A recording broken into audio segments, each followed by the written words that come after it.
Greetings.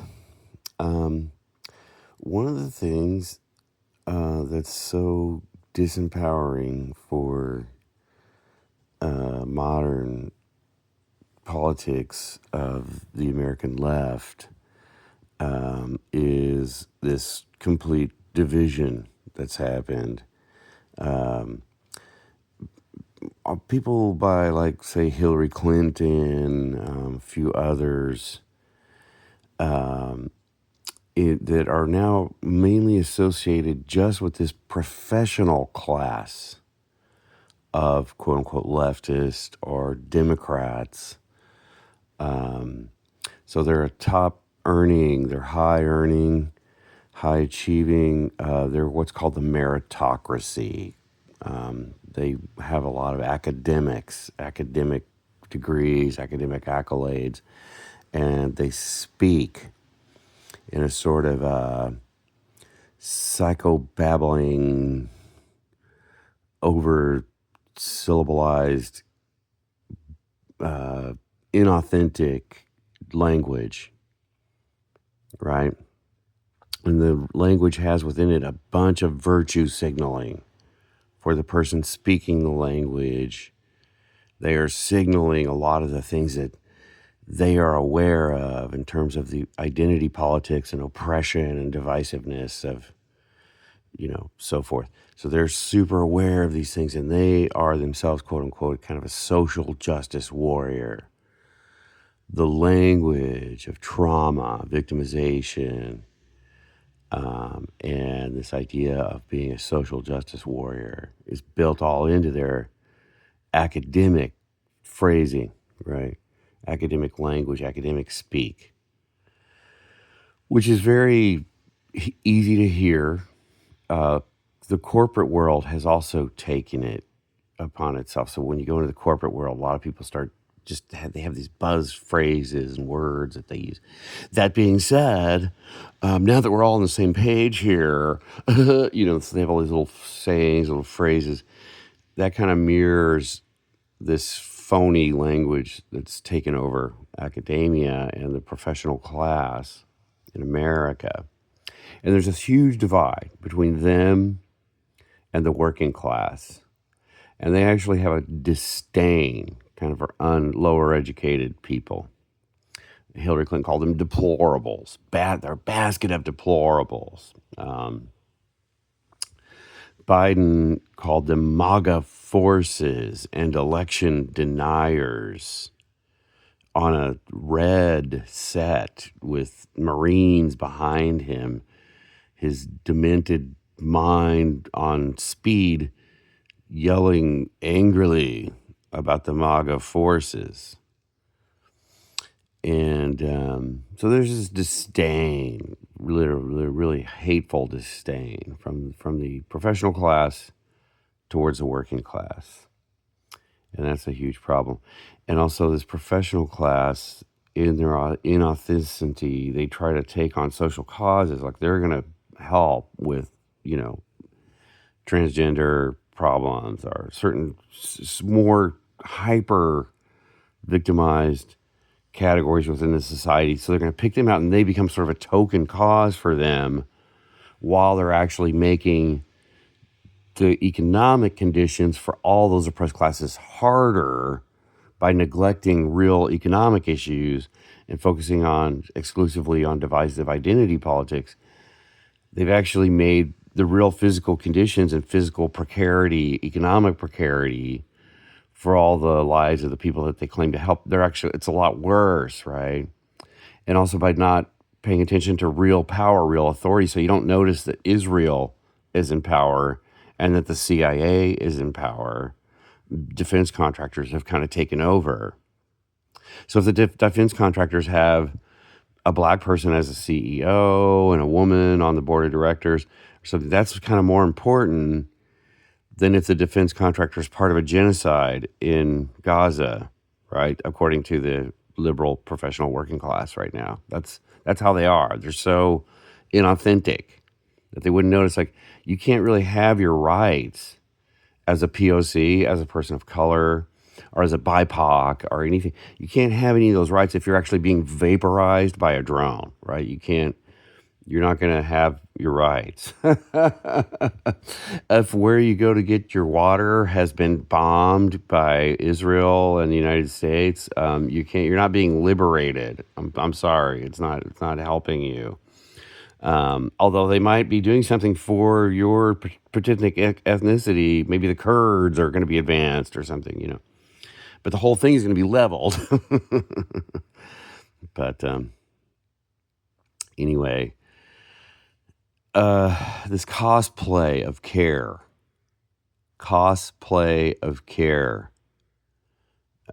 theater of empathy. It's empathy theater. It's inauthentic.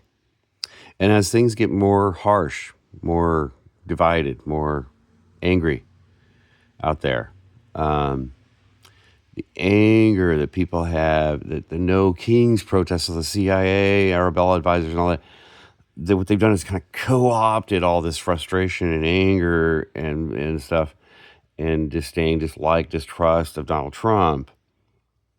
So they've co-opted, got all that together. But rather than if it was organized by real people, the No Kings protest, or maybe like an anti-war protest at this time could be, but we're not really seeing it much. Anti-Israel, get Israel out of our Congress, anti-lobby, anti-political lobbying, any of these, that would have been so much better focus. Oh my goodness.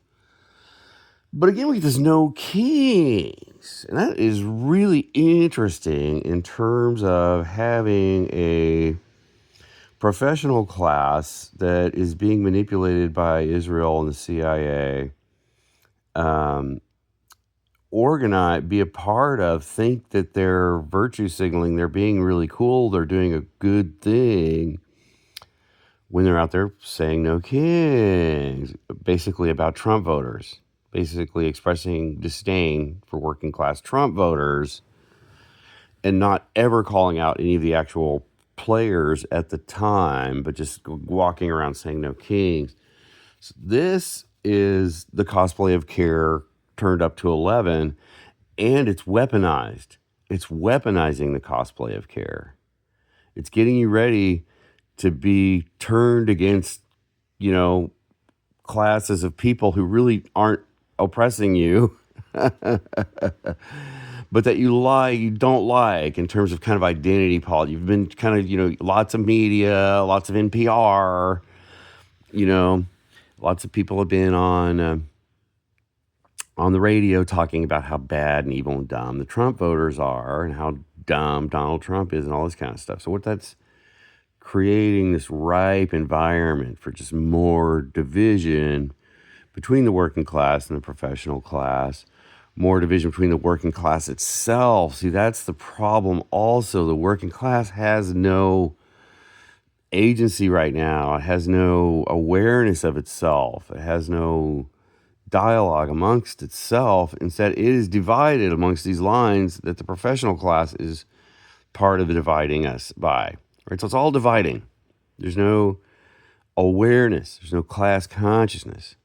Now, leftists over on the left that are more labor focused, like I said, what they have done is retreated into the past. So they love to analyze socialist uprisings of the past and conflicts between the anarchists and the communists and the socialists and the right. They've also jumped right into the identity politics of hate on all things Donald Trump, hate on all things related to what he, unfortunately, he is part of also watering down any what would be real resistance to the takeover of the planet by a hostile class of Israeli-dominated defense dealing, money laundering, hedge fund elites that we can never talk about. But what was I going to say? Bernie, fake resistance. I don't know. So anyway, there was this, Occupy was a real moment. 1% versus a 99%. course, the elite completely freaked out and they went behind closed doors. That really freaked them out. That's a good sign. Actually, they were upset by the Arab Spring and Occupy. That was upsetting for them. And Bernie. That was all upsetting for them. So they were freaked out by that. Of course, their response was just super voiced identity politics on us in a really authentic and stupid way, which has made everybody pissed off and frustrated and divided. And, it went to a peak level of strangeness when you have an infiltrated TPUSA and a kind of operation by the CIA, Israel, which kills a nonviolent political figure right in front of our face, and then quickly throws up George Zimmerman. There was one other patsy thrown out, and then right away to, what was his name, Tyler Robinson and his furry boyfriend. So Tyler Robinson and his very gender vague, whatever boyfriend, that becomes kind of a specter for you to focus on. And then this idea that maybe Charlie deserved it. Maybe Charlie somehow I don't agree with Charlie Kirk and everything. What I saw early on obviously was more, I would say, sexist and transphobic and racist and stuff like that. You could say that things about early Charlie Kirk speeches, who cares? It's still free speech. He's not advocating hurt anybody. He's asking questions. And that's what people really, the professional class, what you notice, what the things that get banned off of Twitter. It's not really insulting, horrible statements. It's questions. People that ask questions. Do I really need Pfizer's third booster if COVID has already gone endemic? If we're in the phase of Omicron and it's not that presenting very horrible symptoms anymore. I've already had a couple of vaccines. Do I really have to get a third booster to keep going to work? They hate questions. Questions like that is what they just cannot tolerate because their whole thing falls apart as soon as you start to interrogate it. Because it's built up on lies by hyper-capitalists pretending to be virtuous. Murderous, genocidal, hyper-capitalists pretending to be lesbians. Is what's kind of taken over. Oh, my goodness. But yeah, this cosplay of care, this empathy of theater, this smugnerance, it's also willful ignorance. Because, they have to be aware that your life is not good. You're not, whether you're a POC or white or whatever you are, if you're working class and your rent is really high, you can't afford, access to health care, and you're eating processed foods, these are real problems you're having, see? And they're not, your money's being all siphoned off by a hyper elite class that's just not even in touch with reality anymore. They're off in a Pluto sphere of technocratic total control. And the working class is not doing anything, just dead in the water.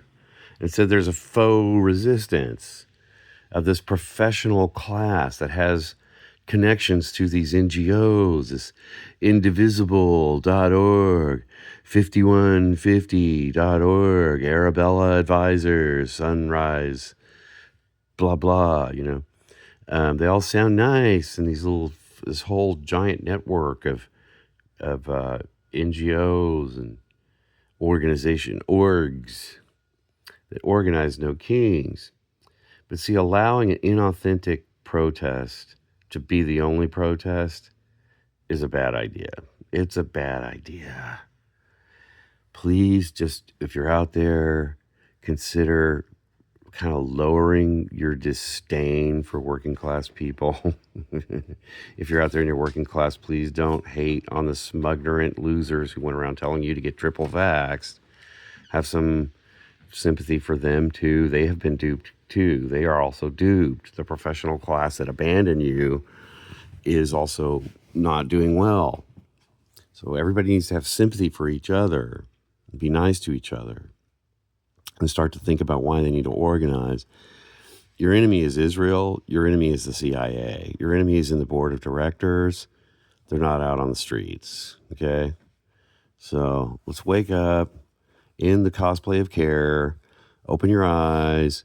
HMO healthcare sucks. You need to get back in the game of fighting for affordable housing, better healthcare. When you lower the precarity of people, lower their precarity, they won't vote for Trump. Okay? Wake up. All right. Thank you. Have a good one.